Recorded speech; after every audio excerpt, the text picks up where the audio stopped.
गांव से कुछ दूरी पे एक मकान था, गांव से कुछ अलग था, और उसमें एक ही व्यक्ति रहता था। उसके पास काफी धन वैभव भी था। एक दिन चोर लोगों ने विचार किया कि आज ये अकेला रहता है, इसे लूट लिया जाए। सो 3-4 चोर रात्रि में उसके घर के बाहर इकट्ठे हो गए। 3-4 और सबसे पहले एक ने पत्थर उठाया, उसको पत्थर मारा खिड़की पे, खिड़की टूट गई। अब उस जमाने फोन तो होता नहीं था, पुलिस को फोन करें कि आ जाओ आ जाओ। जो खिड़की पे पत्थर लगा, सो अंदर व्यक्ति जो बैठा था बड़ा समझदार था, वो समझ गया कि चोर ही आए और ये हमें लूटने आए हैं।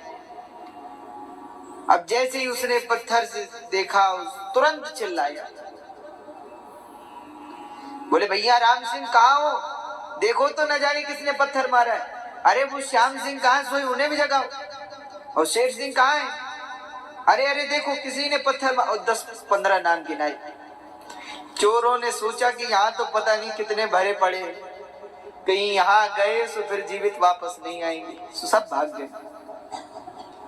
भैया जब झूठे नाम असली चोरों को भगा सकते हैं, तो भगवान का असली नाम इन झूठे काम क्रोध लोभ मोह इत्यादि शत्रुओं को क्यों नहीं भगा सकता। भगवान के नाम में तो भगवान से भी ज्यादा शक्ति है। इसलिए कहते हैं राम से बड़ा राम, अंत में निकला यह परिणाम, राम से बड़ा राम।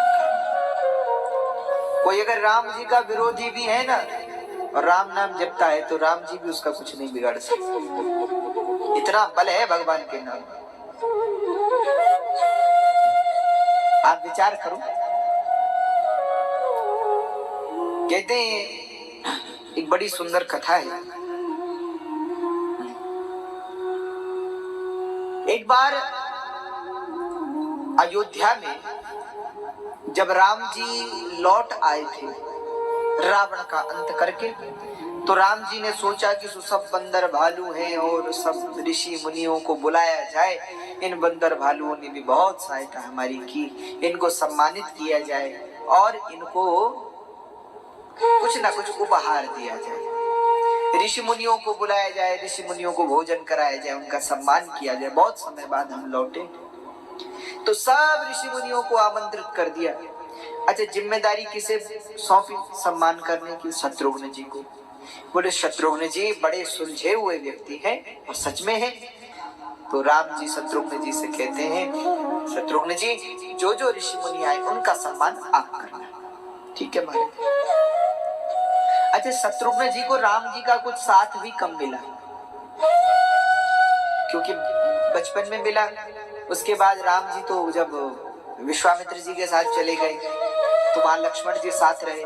उसके बाद वनवास गए तो लक्ष्मण जी साथ रहे। जब लौटे तो कुछ समय बाद उनको शत्रुघ्न जी को मथुरा का राज्य दे दिया गया, मथुरा के राजा हुए। तो राम जी से दूर रहना पड़ा और राम जी की आज्ञा थी कि तुमको मथुरा का राज्य संभालना है। तो शत्रुघ्न जी बहुत दूर रहे प्रभु से, पर प्रभु का नाम उन्होंने कभी नहीं छोड़ा।